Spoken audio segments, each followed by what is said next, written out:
What if I told you that right now, as you're listening to this, there's a single truth so powerful that once you truly understand it, nothing external will ever have the power to disturb your peace again? What if I told you that this isn't some New Age fantasy, but a scientific principle that Wallace D. Wattles discovered over a century ago, and that this principle has been quietly creating invincible minds ever since? You see, most people live their entire lives as emotional prisoners. They wake up and immediately check their phones, letting the news, social media, or someone else's opinion determine how they're going to feel that day. They go to work and let their boss's mood dictate their energy. They come home and let their family's problems become their problems. They're constantly reacting, constantly defending, constantly trying to control things that are completely outside their control. But here's what Wattles understood that most people never will. He discovered that there's a fundamental difference between people who are mentally invincible and people who are mentally vulnerable. And it's not what you think. It's not about being tough or stubborn or building walls around yourself. It's about understanding something so profound about the nature of reality that once you get it, really get it, you become untouchable. Now, I need to warn you about something. What I'm about to share with you goes against everything you've been taught about how the world works. It challenges the very foundation of how most people understand success, failure, happiness, and suffering. Some of you are going to resist this. Your mind is going to try to reject it because it's so different from what you've been conditioned to believe. But here's the thing. Wattles wasn't just some philosopher sitting in an ivory tower. He was a practical man who tested these principles in the real world. He went from poverty to prosperity, from struggle to success, from mental chaos to unshakable peace. And he did it by understanding this one fundamental truth that I'm about to share with you. The truth is this: you are not separate from the creative power of the universe. You are not a victim of circumstances. You are not at the mercy of other people's opinions, the economy, the weather, or anything else outside of you. You are connected to what Wattles called the thinking substance, the infinite intelligence that creates and sustains everything in existence. Now, I know what you're thinking. This sounds too good to be true. But stick with me, because over the next few minutes, I'm going to prove to you that this isn't just wishful thinking. I'm going to show you exactly how to develop an invincible mind in just 7 days, using the exact same principles that Wattles used to transform his own life. You're going to learn why gratitude isn't just a nice spiritual practice, but actually a scientific method for aligning yourself with the creative forces of the universe. You're going to discover why most people's prayers and affirmations don't work, and the one simple adjustment that makes them incredibly powerful. You're going to understand why trying to control external circumstances is not only impossible, but actually weakens your mental strength. And most importantly, you're going to walk away from this with a 7-day plan that will fundamentally change how you relate to everything in your life. Because once you understand this truth, once you really absorb it into your being, you'll never again give your power away to external circumstances. Day 1 starts with the most radical concept Wattles ever taught. It's so simple that most people dismiss it, but so powerful that it forms the foundation of an invincible mind. He called it the recognition of the thinking substance. This is not just some abstract philosophical concept. This is the most practical truth you'll ever encounter. Listen carefully. Everything you see around you, everything you experience, everything that exists in the physical world, started as a thought in the universal mind. Your house, your car, your job, your relationships, your bank account, even your problems, all of them are materialized thoughts. But here's the key that most people miss. You are not separate from this universal mind. You are an individualized expression of it. What does this mean practically? It means that when you align your thinking with the creative principles of the universe, you become a conscious creator rather than an unconscious victim. When you truly understand that you are connected to the infinite intelligence that creates galaxies and grows trees and beats your heart, you realize that the opinion of your neighbor, the state of the economy, or the outcome of an election cannot possibly have any real power over you unless you give it that power. But here's where most people go wrong. They try to use this knowledge to control external circumstances. They think, if I'm connected to universal intelligence, then I should be able to make my boss give me a raise, or make my spouse treat me better, or make the stock market go up. This is competitive thinking, and it always leads to frustration because you're trying to use spiritual principles for material manipulation. The invincible mind works differently. Instead of trying to control what happens to you, you learn to control what happens in you. You realize that your real power lies not in changing circumstances, but in choosing your response to circumstances. And when you consistently choose responses that align with the creative principles of the universe, you become untouchable. Here's your first day practice. Every morning, before you do anything else, spend 5 minutes recognizing your connection to the thinking substance. Don't try to ask for anything. Don't try to change anything. Just acknowledge that you are an expression of infinite intelligence. Say something like, I am connected to the creative power of the universe. I am an individualized expression of infinite intelligence. I am not separate from the source of all creation. Now you might be thinking, this is just positive thinking, but it's not. Positive thinking tries to override negative circumstances with positive thoughts. Recognition of the thinking substance acknowledges that you are fundamentally connected to the creative power that transcends all circumstances. Day 2 introduces what Wattles called the most important mental faculty for developing invincible strength, gratitude. But not the kind of gratitude most people practice. Most people use gratitude as a technique to get more stuff. They're grateful for their car because they want a better car. They're grateful for their job because they want a better job. This is still competitive thinking. True gratitude, the kind that creates mental invincibility, is different. It's gratitude for the opportunity to be a conscious creator. It's gratitude for your connection to infinite intelligence. It's gratitude for the fact that you can choose your thoughts and thereby choose your experience of life. When you practice this kind of gratitude, something remarkable happens. You stop being vulnerable to external circumstances because you're not dependent on them for your happiness. Your joy comes from within, from your recognition of your true nature as a creative being. Here's what you need to understand. Every time you get upset about something external, you're essentially saying, I am separate from the creative power of the universe, and I need these circumstances to change in order for me to be happy. But when you practice true gratitude, you're saying, I am connected to infinite intelligence, and I can be happy regardless of circumstances because my happiness comes from within. This doesn't mean you become passive or stop working toward your goals. It means you pursue your goals from a place of strength rather than weakness, from abundance rather than scarcity, from joy rather than desperation. Your second day practice is to identify 3 things you're grateful for that have nothing to do with external circumstances. You might be grateful for your ability to think, your capacity to love, your connection to the universal intelligence. Spend at least 10 minutes really feeling this gratitude, not just thinking about it. Day 3 is where things get really interesting. This is where you learn about what Wattles called the difference between creative thinking and competitive thinking. This distinction is absolutely crucial for developing an invincible mind, and most people never understand it. Competitive thinking is based on the idea that there's not enough to go around. If someone else has something you want, you have to take it from them or prevent them from having it. If someone else succeeds, somehow that diminishes your chances of success. If someone else is happy, that somehow threatens your happiness.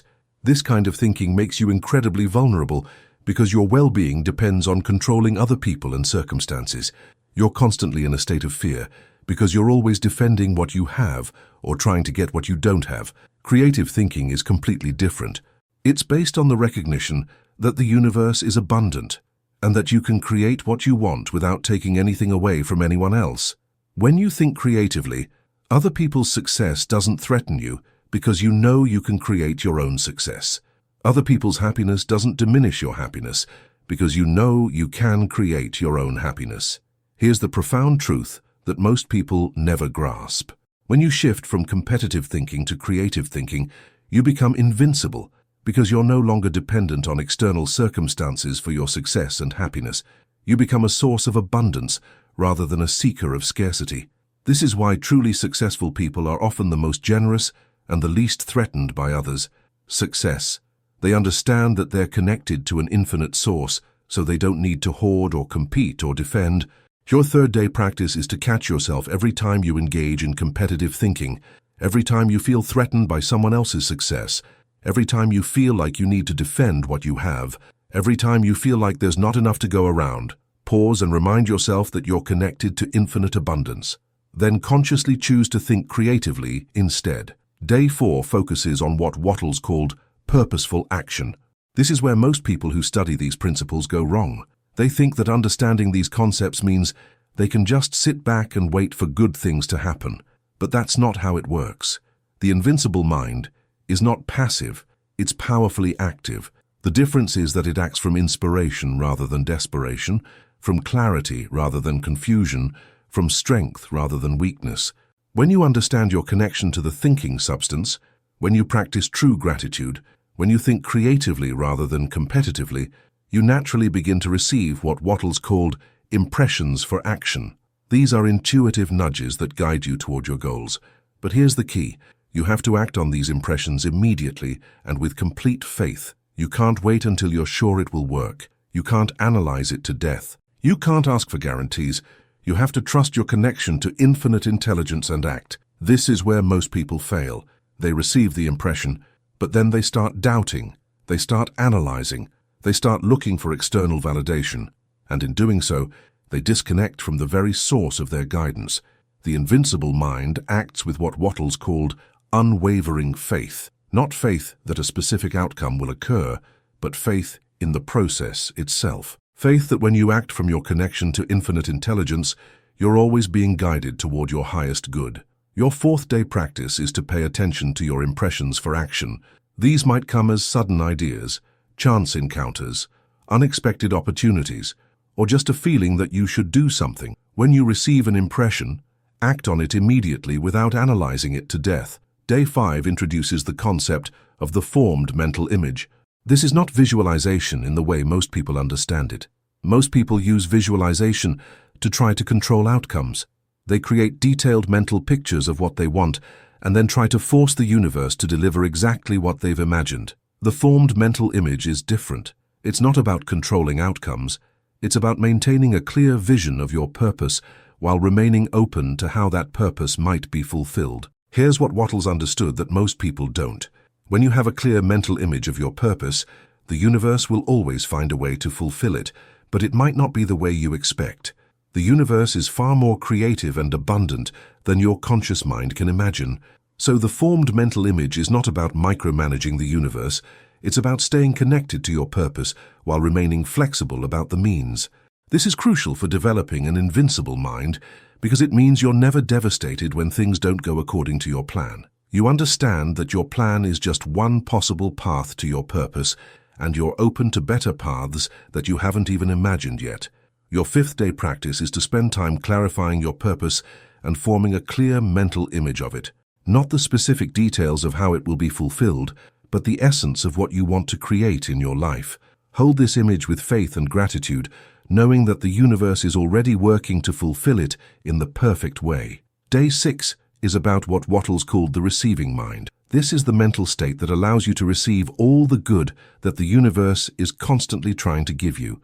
Most people block this receiving through doubt, fear, unworthiness, or simply by being too busy to notice what's being offered.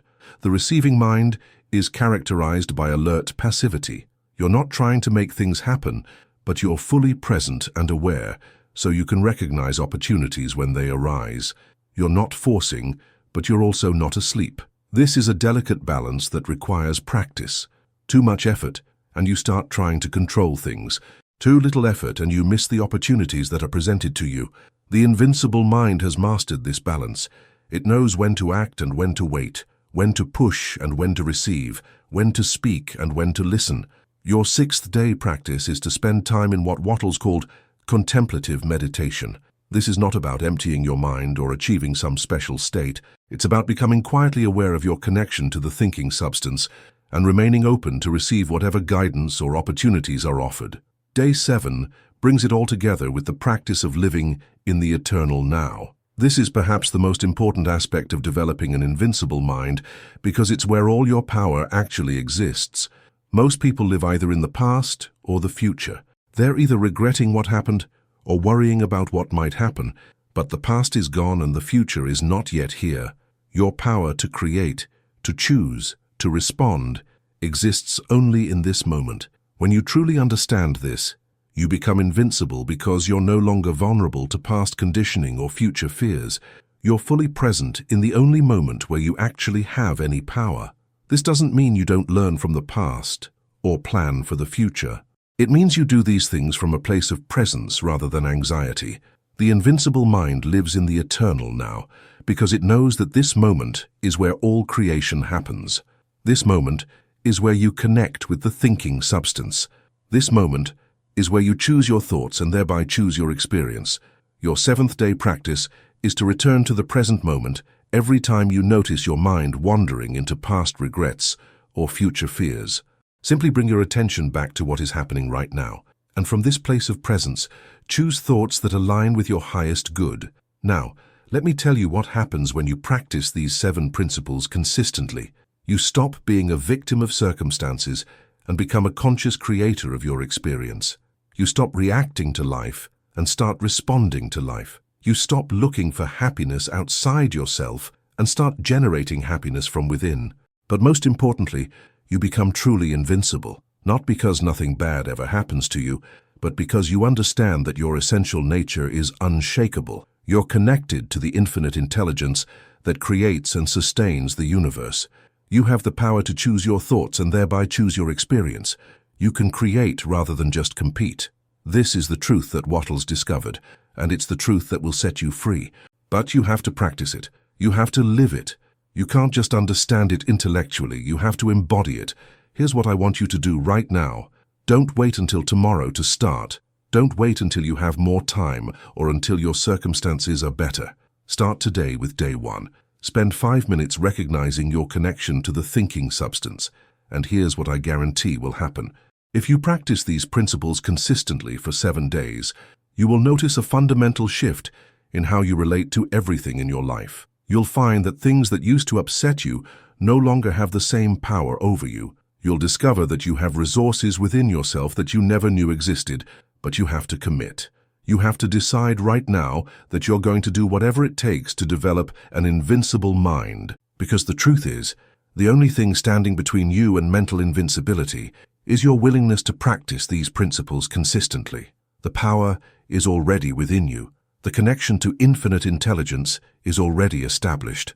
The only question is whether you're going to claim it or continue to live as a victim of circumstances. Your life is waiting. Your invincible mind is waiting. The universe is waiting to support you in ways you can't even imagine.